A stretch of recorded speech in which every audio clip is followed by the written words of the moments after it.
ያዘኑ ሰዎችን ስለማጽናናት። ሰላም እንዴት ናችሁ? የናቢም ተከታታይ ሰዎችን በመንፈሳዊ አስተምሮ እንዴት እንደምናጽናናቸው እናያለን። በቤተክርስቲያን ትልቁ አስተምሮ ያዘኑትን ማጽናናት፣ ያጡትን የተቸገሩትን ማብላት ማጠጣት፣ የታሰሩትን ማስፈታት፣ የተራቆቱትን ማልበስ ነው። እንደሚታወቀው ይህቺ ዓለም ሞትና ሕይወት ያለባት ናት። የሰው ልጅ በዚች ዓለም ሲኖር ማግኘት አለ፣ ማጣት አለ፣ ማዘን አለ፣ መደሰት አለ፣ መሳቅም አለ፣ እረ እንደውም ማልቀስም አለ። ጤና አለ፣ ህመም አለ፣ ስልጣን ማግኘት አለ፣ ስልጣን ማጣትም አለ። እነዚህ ሁሉ የሚራቀቁባት ዓለም ናት። የሰው ልጆችም በዚች ዓለም ላይ እስከኖሩ ድረስ እነዚህ ነገሮች ያጋጥሟቸዋል።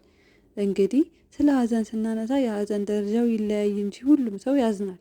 ነገር ግን የሚገባ ሀዘን አለ፣ የማይገባም ሀዘን አለ። ዋጋ ያለው ሀዘን አለ፣ ዋጋ የሌለው ሀዘንም አለ። ጥቅም ያለው ሀዘን አለ፣ ጥቅም የሌለውም ሀዘን አለ። ማቴዎስ 5 ላይ እነዚህ ነገሮች ተገልጸዋል። እናት አባቴ ሞቱብኝ፣ ርስቴን ተቀማው ብሎ ማዘን አግባብ አይደለም ይላል። ምክንያቱም እንደ እናት እንደ አባት ሥላሴ አሉና፣ እንደ እህት እንደ ወንድም ቅዱሳን መላእክት አሉና፣ ርስት ጉልት የማይታለፍ መንግስተ ሰማያት አለችና። ይልቅስ የሚገባው ሀዘን የራስን የወንድምን ኃጢአት እያዩ ማልቀስና ማንባት ያስፈልጋል።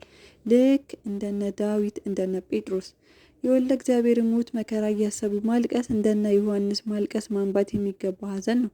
በመሆኑም ያዘኑትን ሰዎች ለማጽናናት ያዘኑትን የትኛውን ሀዘን ነው የሚለውን ጠንቅቆ ማወቅ ያስፈልጋል። አንድ ሐኪም የታካሚውን ህመም ለማወቅ እንደሚመረምረው ሁሉ የሀዘኑንም ምንጭ ማወቅ ግድ ይላል። ሀዘኑ ከህመም ከበሽታ ከሆድ ከጸበል ወደ ሕክምና ቦታ መውሰድ፣ የሚበሉት የሚጠጡት አጥተው ከሆነ ያዘኑትን የሚበላ የሚጠጣ ሰጥቶ ማረጋጋት፣ የሚለብሱትን አጥተው ከሆነ ያዘኑትን የሚለብሱትን ማቅረብ፣ ንስሐ መግባት ፈልገው ስጋ ወደሙን መቀበል ፈልገው የንስሐ አባት አጥተው ሀዘኑ ከዚህ የመጣ ከሆነ እግዚአብሔር ቸር ርኅሩህ አምላክ መሆኑን በእግዚአብሔር አምላክ ፊት ይቅር የማይባል ኃጢአት አለመኖሩን ማሳወቅ፣ ንስሐ ገብተው ቅዱስ ቁርባኑን የሚቀበሉበትን በር መክፈት ያስፈልጋል። ስለዚህ የሀዘኑን ምንጭ ማወቅ መረዳት ያስፈልጋል። መድኃኔ ዓለም መድኃኔዓለም አዝኖ የነበረውን የሰውን ልጅ ያጽናናው ያረጋጋው የንግግሩን ምንጭ አውቆ ተረድቶ ስለሆነ ነው። በዚህም ተርቦ ተጠምቶ እስከ ሞት ድረስ ደርሶ አጽናንቶናል። በአጠቃላይ ያዘኑትን ሰዎች ለማጽናናት የነገሩን ምንጭ ማወቅ መረዳት ያስፈልጋል። ከዛም መከፈል ያለበትን ዋጋ ከፍሎ ያንን ሰው ማጽናናት ይቻላል።